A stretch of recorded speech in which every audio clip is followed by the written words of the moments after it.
Bismillah. Assalamualaikum warahmatullahi wabarakatuh. Waalaikumsalam warahmatullahi. Alhamdulillah wassalatu wassalamu ala Rasulillah wa ala alihi wa sahbihi ajmain. Amma ba'd. Ahi dan ukhti, brother dan sister dimanapun berada, kembali lagi bersama saya Abu Aufa di program acara yang kita cintai, Testi. Hari ini masih di suasana wabah yang masih melanda di Provinsi Jambi maupun seantero dunia. Kita harus tetap melaksanakan protokol kesehatan dan semakin meningkatkan kebersihan untuk menjaga dari hal-hal yang tidak kita inginkan. Hari ini kita berada di salah satu klinik milik seorang dokter di Provinsi Jambi, yaitu di Klinik Simpang Jawo. Beliau adalah Dr. Ahmadi. Kita akan berbincang-bincang sekaligus mengambil faedah dan kesimpulan dari pembicaraan kita hari ini. Untuk itu kita langsung sapa beliau.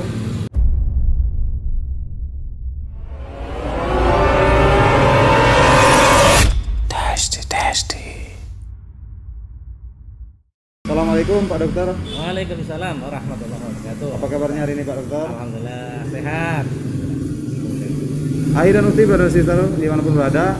Jadi karena kondisi pandemi yang masih terjadi saat ini, afwan, kita juga harus melaksanakan protokol kesehatan. Jadi dalam sesi kali ini kita akan menggunakan masker dalam sesi kita untuk tetap menjaga dari hal-hal yang tidak kita inginkan. Karena berhubung di klinik milik Pak Dokter ini pasien akan terus lalu lalang dan semua orang maupun kerumunan massa juga akan terjadi.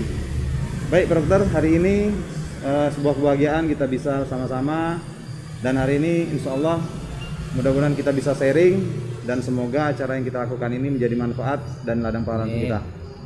Baik Pak Dokter, mungkin awalnya kami persilakan Pak Dokter untuk perkenalan diri secara singkat, nama, kemudian aslinya orang mana, sama mungkin karena berhubung bukan asli orang Jambi, jadi mungkin sampaikan juga bahwa Pak Dokter sejak kapan ke Jambi.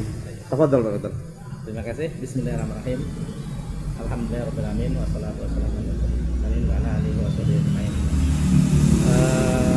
Nama Ahmadi. Saya lahir di Cilacap.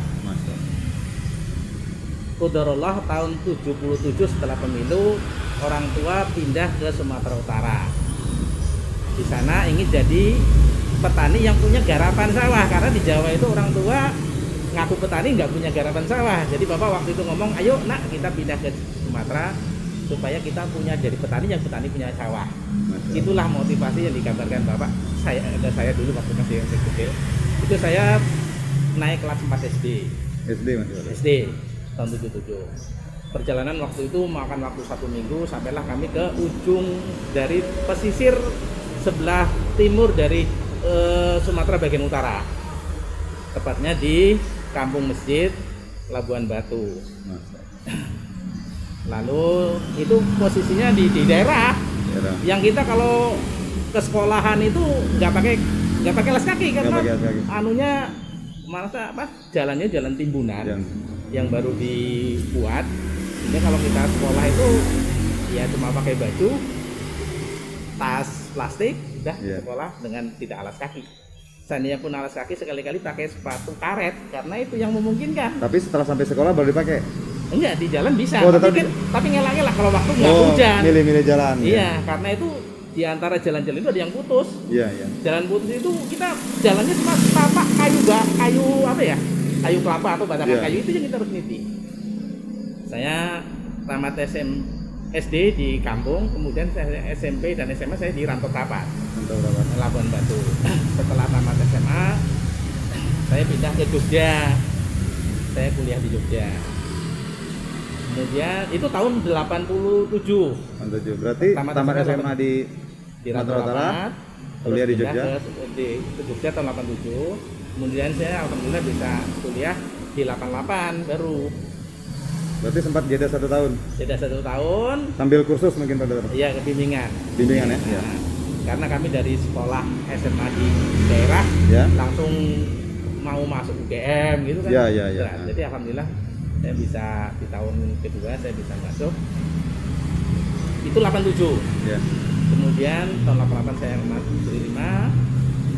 Kemudian saya kenal dakwah salaf ini sejak 89 akhir. 89 akhir. Berarti di tingkat 2 kuliah? Iya. Semester 3 gitu.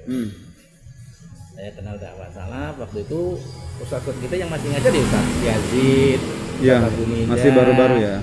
Ustaz Yusuf Baisa, Ustaz Wujud, kemudian Ustaz di Jogja, itu umumnya kita masih. Setelah itu saya selesai di Jogja tahun 95. 95 selesai? Ya, 95 selesai. Saya cari pengalaman di Jakarta. Oh, ke Jakarta dulu. Nah, di Jakarta dari akhir Agustus 95 sampai ke akhir Juli 96. Itu berarti apa Pak Dokter? Koas atau apa? Enggak, saya di klinik-klinik. Oh, dokter. Sudah selesai. Praktek, udah buka praktek? Iya, udah selesai. Sudah selesai ya? Nah, sudah selesai, saya ngisi klinik. Waktu itu kan klinik-klinik Jakarta masih jaya-jayanya karena ekonomi masih luar biasa. Jadi gampang sekali kita sebelum monitor, sebelum monitor, betul. Dan kondisi Jakarta waktu itu belum macet kayak sekarang. Cuma kita juga sering bagaimana membayangkan kehidupan di Jakarta itu kalau mau bepergian itu naik mobil harus desak-desakan, suami gantung gitu ya. Jadi waktu itu saya punya kesimpulan, aduh di Jakarta nggak enak, hidup di Jakarta nggak enak. Dan itu nggak jadi cita-cita saya kalau saya tinggal di Jakarta. Karena terus saya waktu itu sambil menunggu panggilan PTT ya. Nah waktu itu kalau selesai dokter kan harus ada pengabdian 3 tahun zaman saya. Terus saya dapat penempatan di Jambi. Saya tepatnya ke Jambi itu pertama hari Jumat tanggal 2 Agustus tahun 96. Saya ingat betulnya hari Jumat tanggal 2 Agustus 96. Terus kemudian saya dapat penempatan di Puskesmas Pulau Temiang, ujung dari Jambi ya. Di Kabupaten Muara Bungo. Dulu namanya Bungo Tebo. Bungo Tebo ya, masih satu kabupaten yang bergabung jadi satu. Bungo Tebo. Di sana saya di Puskesmas Pulau Temiang. Dari September saya mulai masuk aktif itu September sampai pertengahan Juni tahun 97 saya ada di Puskesmas sana. Saya merasa saya jadi dokter nggak terpakai ilmunya karena pasien di situ pasti doremi gitu loh. Kadang ada, kadang enggak. Ya pasien gitulah sekitar 3, 4, paling lama paling banyak 10 gitu. Jadi merasa saya, waduh ilmu saya nggak terpakai. Sayang. Di sana kan kondisi masyarakatnya masih masyarakat terus akhirnya saya minta pindah ke Jambi. Begitu saya Jambi di Puskesmas Tanjung Pinang ini. Sudah langsung di sini, Pak? Ya, Puskesmas Tanjung Pinang ini ya. Wah, di situ saya menghadapi pasien ratusan sehari. Langsung shock dari yang tadinya sepi langsung. Iya. Dan itu sendirian. Dokter waktu itu kan sangat jarang. Iya, masih langka. Kita masuk jadi dokter itu kalau zaman saya itu langsung jadi kepala puskesmas. Langsung. Dan sendirian jadi single. Berarti status antum pada saat itu sudah kepala puskesmas? Iya. Di Pulau Temiang juga gitu, jadi di Puskesmas kita lah melayani sendiri. Di sini juga gitu. Dengan ada di sini ada 3 puskesmas pembantu dan itu harus saya kunjungi. Masya Allah. Jadi waktunya memang itu terkuras di poli-poli. Nah itulah saya selesaikan sampai akhir Agustus 99 saya selesai. Akhir 99 selesai PTTT, kemudian saya keluar dari puskesmas, saya merintis praktek sendiri di rumah ini, Pecel Lele Simpang Jawa. Pecel Lele Simpang Jawa. Simpang sebelah sana berarti. Iya itu rumah ruko ini. Oh iya. Nah di situ saya 3 tahun 3 bulan, alhamdulillah saya dapat lokasi ini mulai dibangun di bulan Mei tahun 2022 di sini. Yang 2002. Iya. Kemudian saya pindah di sini mulai November 2022. Dari sejak itulah saya praktek di sini. Itu masih praktek mandiri ya? Awal masih praktek? Iya, praktek mandiri. Kemudian di di tahun 2014 baru kita mulai merintis jadi klinik gitu ya. Pertama apotek, kemudian jadi klinik gitu. Tapi sebelum saya buka jadi apotek dan klinik, itu sebelumnya kan saya diminta tolong suruh jadi penjaga di rumah sakit Kambang. Di sana saya lakukan 3 tahun. Terus karena kemampuan saya yang tidak memungkinkan untuk mengelola rumah sakit yang besar, akhirnya saya mundur dan saya ngelola klinik. Itulah dan sejak 2014 saya gabung dengan BPJS. Oh, jadi klinik Pratama. Iya, klinik Pratama. Berarti awal-awal. Nah, sampai sekarang berarti Pak Dokter ini kan kita sudah kerjasama dengan BPJS. Artinya sekarang itu bisa dibilang pasiennya luar biasa Pak Dokter. Mungkin dari awal Pak Dokter waktu pada saat penempatan mungkin di puskesmas yang bisa dibilang tadi Doremi 1, 2, 3. Iya. Kemudian ke Tanjung Pinang sudah. Nah, sekarang mungkin ribuan ya Pak Dokter. Enggak gitulah. Jadi kalau kemarin sebelum COVID itu kita bisa melayani pasien BPJS bisa 150 per hari. 200 per hari. Per hari. Iya. Ya makanya kalau dikalikan per bulan bisa 50. Jadi bisa 200 sampai 250. 200 sampai 250 per hari. Nah, sebelum COVID ya. Iya. Nah, setelah pertengahan Maret dengan kondisi COVID, ini kunjungan memang berkurang. Dan dibatasi juga memang Dokter? Ya, jadi kita juga prinsipnya kan pasien-pasien itu diharapkan supaya mengurangi kontak. Ya. Nah, dengan menggunakan fasilitas DKN mobil itu ya. Ya. Oke Pak Dokter, baik. Ini tadi sekilas tentang yang awal terkait klinik. Nah, ini kita cerita gini Pak Dokter. Karena kita tahu Pak Dokter adalah salah satu dokter yang sudah ngaji ya, sudah kita bermanhaj salaf. Tadi kan Pak Dokter baru cerita singkat waktu pada saat kenal awalnya itu manhaj salaf itu di Jogja. Ya. Agak detail dikit ceritain Pak Dokter tentang mengenal dakwah salaf. Ketika tadi saya sempat dengar Pak Dokter cerita ada Ustadz Yazid pada waktu itu. Tolong ceritain sedikit Pak Dokter. Jadi waktu itu di akhir 89 ya. Kita kan biasa kalau mahasiswa umumnya kan ada kegiatan waktu itu kerohanian ya. Beberapa senior saya itu juga aktivis yang semangat untuk mengajak ngaji. Kemudian kita dikasih ini ada kajian waktu itu daurah di Pondok Pesantren Ibnu Qayyim di Bantul itu. Iya. Nah, di sana kita pertama lah saya kenal kajian secara karena daurahnya waktu itu 2 pekan, itu lama. 2 pekan Mas. Iya. Jadi kita ngaji pagi, sore, malam begitu. Jadi selama 2 pekan, ya kita pertama juga kaget, kok kajian waktu itu kan bayangan kita kok ini bid'ah gitu ya. Iya. Jadi kita sering kesel tuh, kok ini selalu yang kita jalankan selama ini berarti ini gitu ya. Iya, artinya kok nggak sesuai dengan yang mungkin hari-hari kita jalankan. Iya, atau dari turunan kita dari nenek moyang gitu. Iya. Jadi waktu itu karena ustadz-ustadz yang ngasuh kita adalah orang-orang yang punya pengalaman, punya kesabaran, mengenalkan agama ini dengan lembut ya.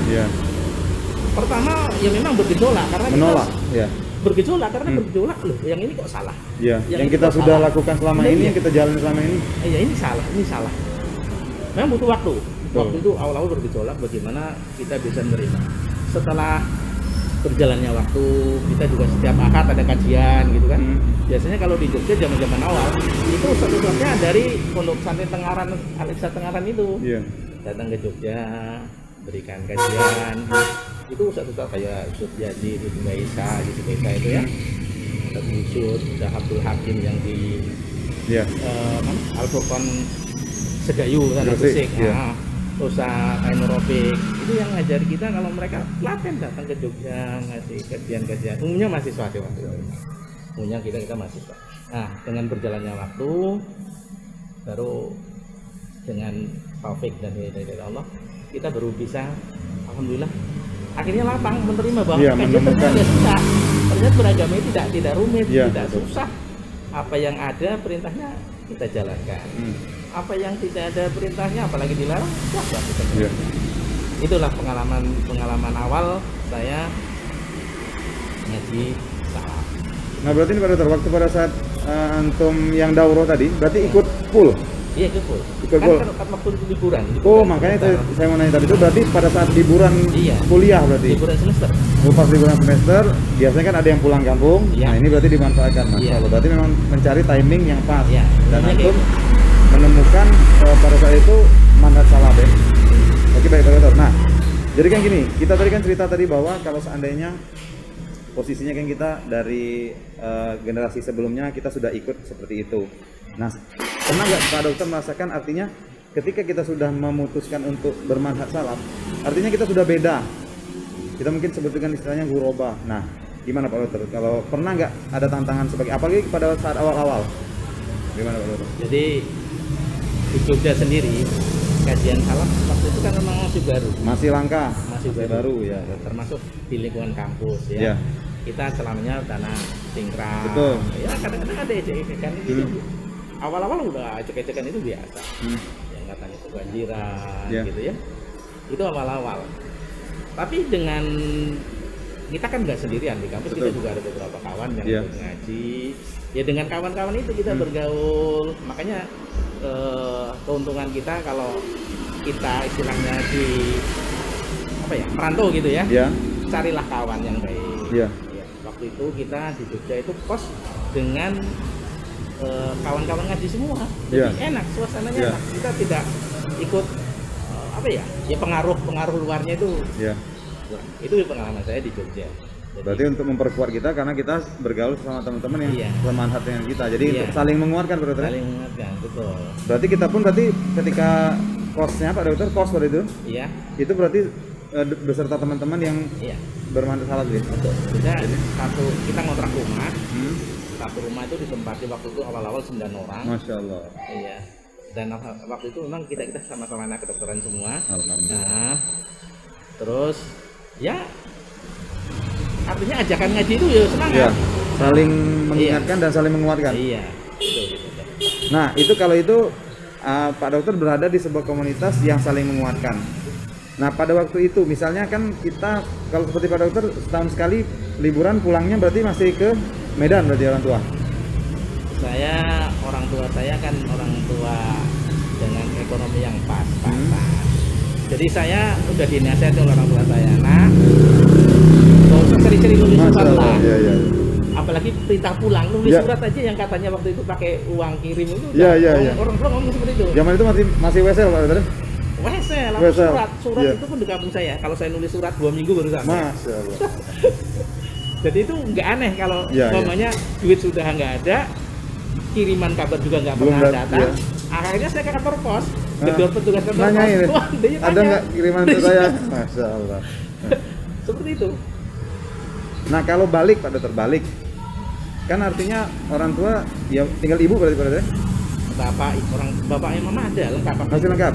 Iya. Nah itu ada nggak melihat kan, kok anak saya berubah? Nah itu ada nggak kira-kira Pak Dokter? Ada. Nah gimana? Salah satunya adalah saya ngidupkan jenggot kan. Bapak itu bapak sih yang negur. Nah kalau mama relatif kan. Waktu panggil saya kan mat ngapain lah hidup-hidup jenggot. Ngomong Pak nggak apa-apa Pak. Nek orang jenggotan ganggu cewek kan malu. Masya Allah. Jadi saya nggak bernganukan bahwa ini sunan Nabi. Dari pendekatan yang lain ya. Iya. Pak kalau saya ganggu cewek jenggotan malu Pak.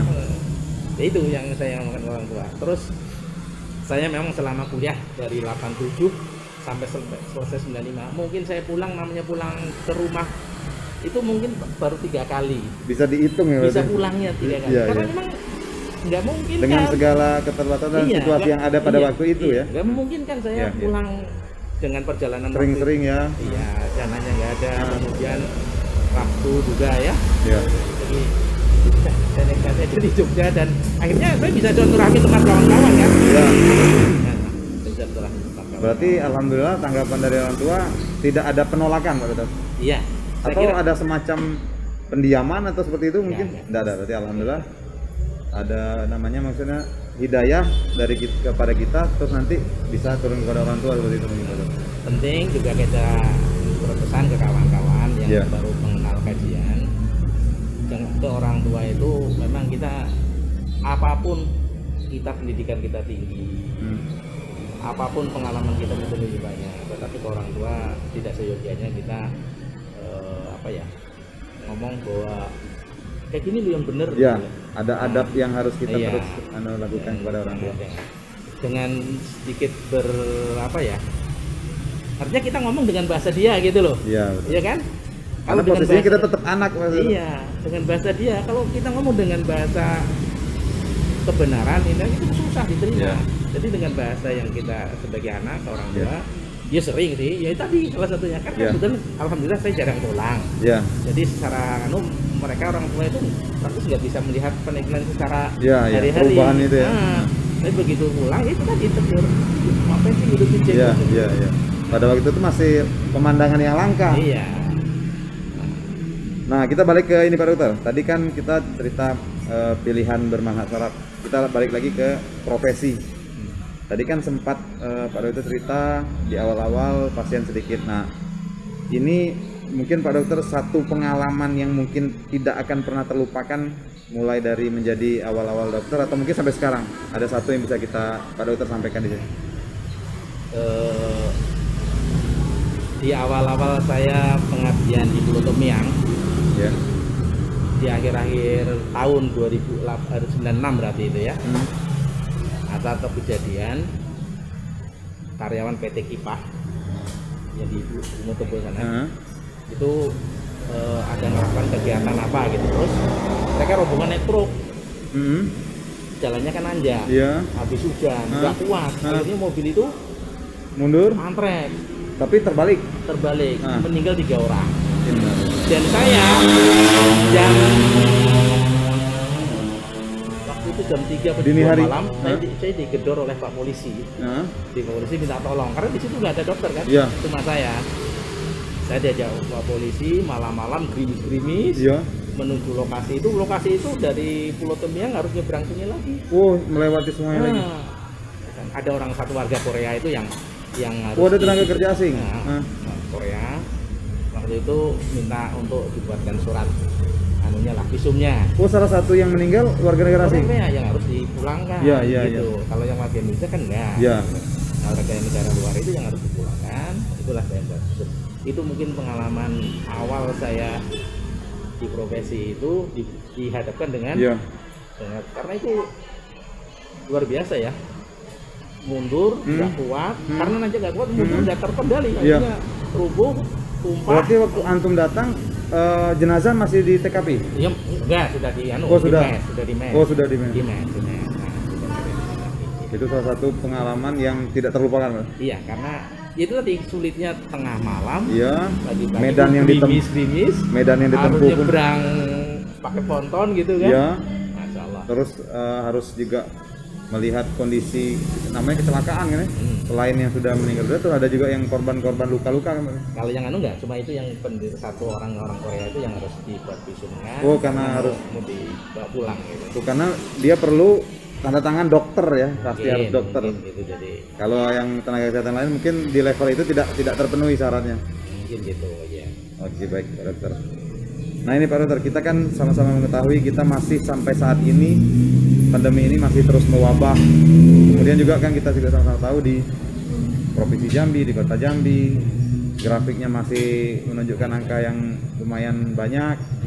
Nah ini sebagai seorang dokter yang ahli di bidang kesehatan, kami mau mendengar pendapat Pak Dokter tentang pandemi yang saat ini sedang terjadi, baik dari sisi kesehatan maupun nanti kita bisa tarik dari sisi agama.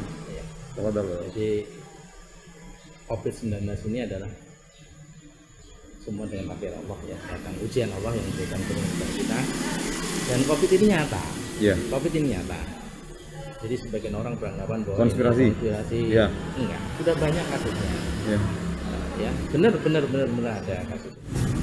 Jadi intinya itu jadi dalam mencegah COVID ini bahwa yakin bahwa COVID itu betul. Ya, virus sebenarnya. Lalu antisipasinya apa? Lakukanlah disiplin 3M itu. Memakai masker, mencuci tangan, menjaga jarak. Udah, mutlak itu di dalam 3M. Iya, kita upayakan. Nah, ya. Kalau takdir Allah kena juga sudah kita ya itu kan ikhtiar kita harus melakukan, tetapi semuanya kalau takdir Allah sudah ya kita terima dan sabar gitu kan. Nah, itu yang penting bahwa kita tatkala di Allah jangan panik. Karena begitu panik kondisi daya tahan tubuh kita semakin turun. Semakin merajalela virusnya. Ya. Jadi upayakan selalu tenang, beristighfar, ambil hikmahnya. Saya kira itu yang penting ya. Terus makanlah makanan yang bergizi, istirahat yang cukup, ya. Selalu membaca doa-doa pagi, zikir pagi sore, ya. Saya kira itu sebagai senjatanya orang Islam kan, dan doa. Nah ini Pak Dokter, jadi kan kita ada juga baca dari informasi di media massa maupun di media elektronik bahwa masker itu sendiri ada tingkat efektivitasnya. Nah kira-kira kan kemarin yang sudah sempat beredar di masyarakat dan mungkin harganya murah meriah seperti bahannya terbuat dari apa, combat apa istilahnya, apa namanya itu, scuba. Scuba. Nah itu gimana kalau menurut apakah harus memenuhi syarat yang masker 3 lapis atau seperti apa Pak? Jadi Kemenkes kalau nggak kan dia membuat aturan bahwa kalau masker untuk tenaga medis paling tidak masker surgical, masker bedah itu berarti medis ya. Nah kemudian untuk orang umum maskernya upayakan masker yang standarnya paling tidak yang 3 lapis. Kalau yang cukup kan nggak memenuhi syarat. Berarti kalau seperti kain Pak Dokter? Kain kan selalu 3 lapis kan diupayakan 3 lapis itu maksudnya kalau dia lipatan gitu dianggap 3 lapis gitu? Enggak lah, memang 3 lapis kan kalau nggak keliru kan ada apa yang tipis di dalam itu kan ada juga lagi. Iya kayak seperti tebel terus ada yang tipis. Nah, terus di belakangnya ada lagi kan ada cukup. Ringnya gitu Pak. Iya, kan pertama kain. Terus dalamnya ada yang putih itu kalau nggak keliru ya. Kalau habis kemudian di luarnya nih dibungkus lagi kan. Nah, itu berarti masuk kategori yang 3 lapis. Itu udah ada 3 lapis kan. Depan, tengah ada lagi belakang. Nah, ya paling tidak itu yang kita lakukan. Ya, Pak Dokter sebelum kita tutup ini yang terakhir kalau tadi terkait pesan untuk dari kesehatan di masa pandemi. Ini kan antum sudah sempat merantau untuk menimba ilmu ke waktu itu ke rantau orang lah, walaupun antum kan aslinya orang Jawa, cuman orang tua kan di Sumatera. Nah kalau pesan untuk kebetulan memang kita segmen kita bisa dibilang lebih dari 50% nih kaum milenial, anak muda. Pesan untuk generasi muda kita dalam menuntut ilmu. Baik. Jadi masa muda, masa kita punya kesempatan waktu yang ruang yang banyak. Allah beri kenikmatan kesehatan yang prima, ya.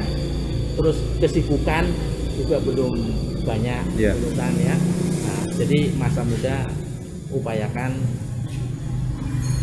banyak-banyaklah mendalami ilmu, terutama ilmu yang akan untuk bekal di hari tua dia dan hari akhir. Saya kira kita di masa-masa mahasiswa, ketika masa-masa waktu saya, jadi zaman masa-masa itu adalah kita masa mencari ilmu, cara ilmu yang baik, ilmu yang benar gitu ya, seperti belajar agama dengan cara yang benar ya. Karena ini bekal supaya kita nanti begitu di masyarakat. Ini kalau mahasiswa mungkin nanti suatu saat dia balik, apalagi di daerah kan jadi tokoh. Kalau mereka nggak punya bekal agama, nanti terombang-ambing. Apa yang di masyarakat itu akan dia persepsikan itu kebenaran.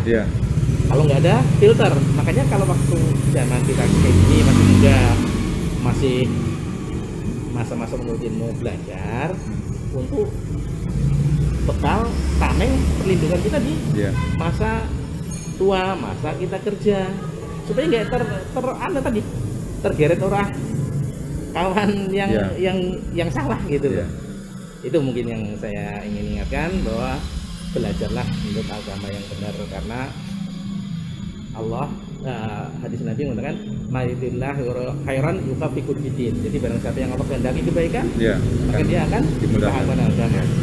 Saya kira itu perlu kita kejar. Hidayah ini bukan turun dari langit, semua ditempuh dengan usaha. Baik Pak Dokter, ini sebelum kita tutup, kami dari tim Jami Mengaji ada sedikit kenang-kenangan, mohon diterima. Ini ada kostum dari Jami Mengaji, insya Allah mudah-mudahan bisa bermanfaat. Nanti kalau kita next lagi datang ke sini, kita rekamannya nanti pakai seragam yang sama, mudah-mudahan bermanfaat. Kita sapa dulu. Akhir dan Ufti, brother dan sister dimanapun berada, sampailah kita di penghujung acara kita hari ini. Kesimpulan kita hari ini terkait kesehatan dan pandemi yang masih terjadi pada saat kondisi seperti sekarang ini, bahwa kita harus tetap menjaga kesehatan, menjaga kebersihan. Seperti pesan dari Pak Dokter, 3M betul ya?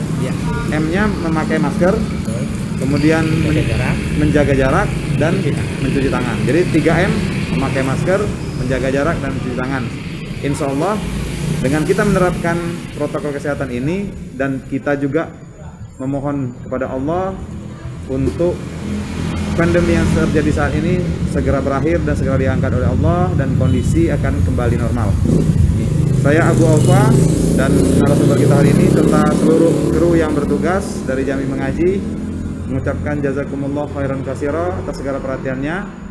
Terima kasih atas segala perhatian. Mohon maaf atas segala kekurangan. Wabillahi taufik wal hidayah. Assalamualaikum warahmatullahi wabarakatuh.